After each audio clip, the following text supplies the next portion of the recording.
Good evening, everyone. I am Felix Ararao, and I will be your instructor for History 1 or Readings in Philippine History. We will be learning about the different objectives and the different topics that we will be discussing all throughout the semester. First objective is to evaluate primary sources, their credibility, authenticity, and provenance. Provenance means origin or attribute. So we'll try to look into different primary sources. What are examples of primary sources, their credibility, and their authenticity? Okay, that's one. Second, we'll try to analyze the different contexts and content and perspective of different kinds of primary sources. Third, we will determine the contribution of different kinds of primary sources in understanding Philippine history. So, how important are these primary sources in our understanding of Philippine history?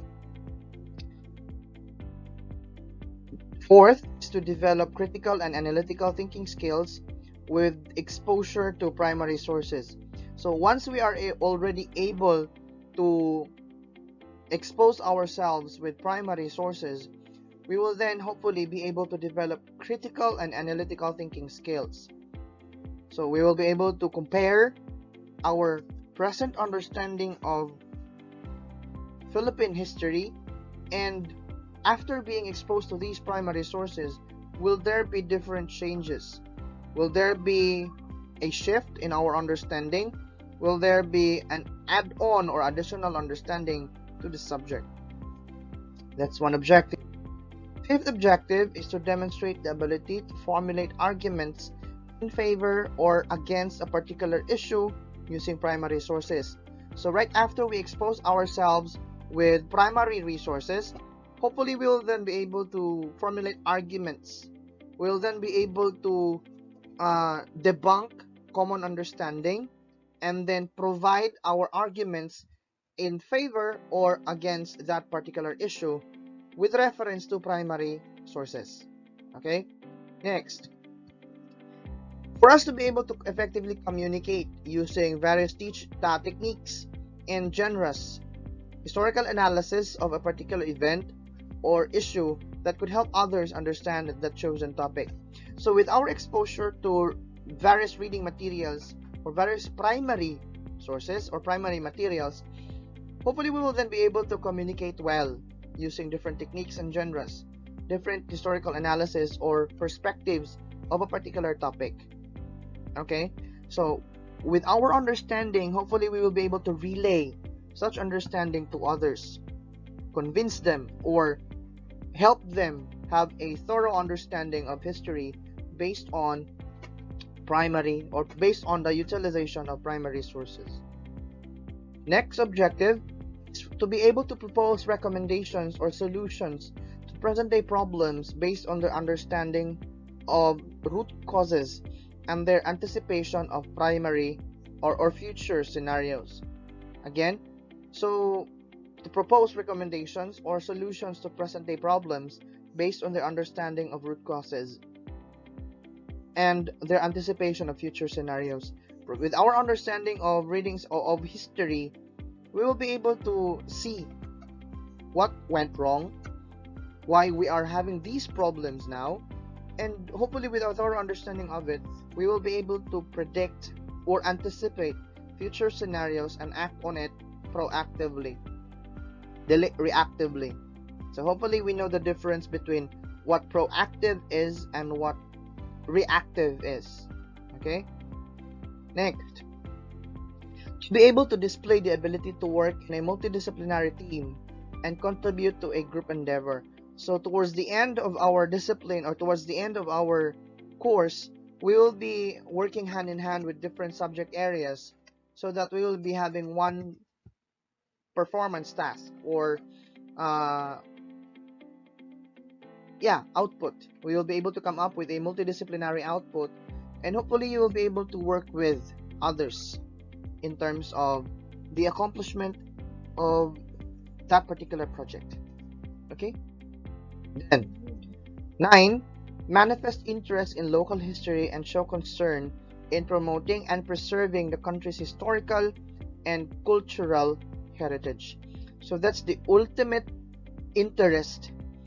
That's the ultimate objective of this course, for us to be able to rekindle, to revisit, to reignite our interest in local history, in Philippine history, so that we will be able to promote and preserve our historical and cultural heritage, which is, by the way, slowly degenerating as of the moment. There are many other individuals who do not show respect to historical sites, to cultural sites, just because they would like to progress or just because they would like to develop. So, pamutlon ang mga karaan ng mga kahoy, pamutlon pangbungkagon ang mga karaan ng mga buildings because they want to pursue development. They want to pursue progress. So, for the sake of progress and for the sake of economic development, they will set aside or they will sacrifice their historical concept. So they will sacrifice their cultural heritage. And there are many sites, not only in Bohol, but all over the Philippines, who are no longer given that value, historical and cultural value. Now, those are the different objectives. So, after learning the different objectives of this subject, we will now proceed with the different topics that we will be able to tackle all throughout the semester. First topic will 2 weeks. In this week or in these weeks, we will be able to get the meaning, understand the meaning and relevance of history, give the distinction or differentiate primary from secondary source. We would be able to differentiate also between external and internal criticism. We will be able to find or to understand different repositories of primary sources, and we will be able to give or to identify different kinds of primary sources. For week 6, we will be understanding the different content and context analysis of selected primary source. We will be able to identify the historical importance of the text. We will be able to examine the author's main argument and point of view. Then for week 7 to 10, we will be understanding the concept that one past but many history, the different controversies and conflicting views in Philippine history. Among these are 1. The site of the first mass.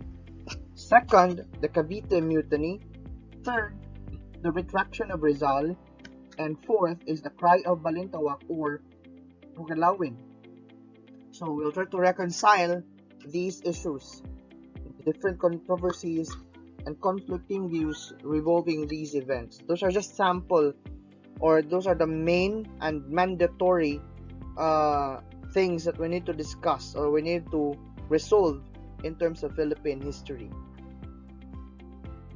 Then for week 11 to 14, we will be discussing social, political, economic, and cultural issues of Philippine history with mandated topics by the government, agrarian reform policy, Philippine constitutions, namely 1999 or the Malolos Constitution, the 1935 Constitution, the 1973 Constitution, and the 1987 Constitution. And of course, we will be having issue on taxation. Other topics would be Filipino cultural heritage, Filipino-American relations, government peace treaties with Muslim Filipinos, institutional history of schools, corporations, industries, religious groups, and the like. And of course, biography of a prominent Filipino. So, naalang tayo mga prominent individuals ng istoryahan, and we will talk about it in our discussions or in our course or in our study. Now for the 15th and the 18th week, 15th to 18th week, we will be having critical evaluation and promotion of local and oral history. We'll be having promotion of museums, historical shrines, cultural performances, indigenous practices, religious rites and rituals, and others. So towards the end of our course or our study, we will intensify with our understanding, we will intensify our interest in Philippine history, and of course, without intensifying first our understanding of our local history, we cannot be able to convince or to share others to appreciate our history. Remember, we cannot share what we do not have. So, mo na siya.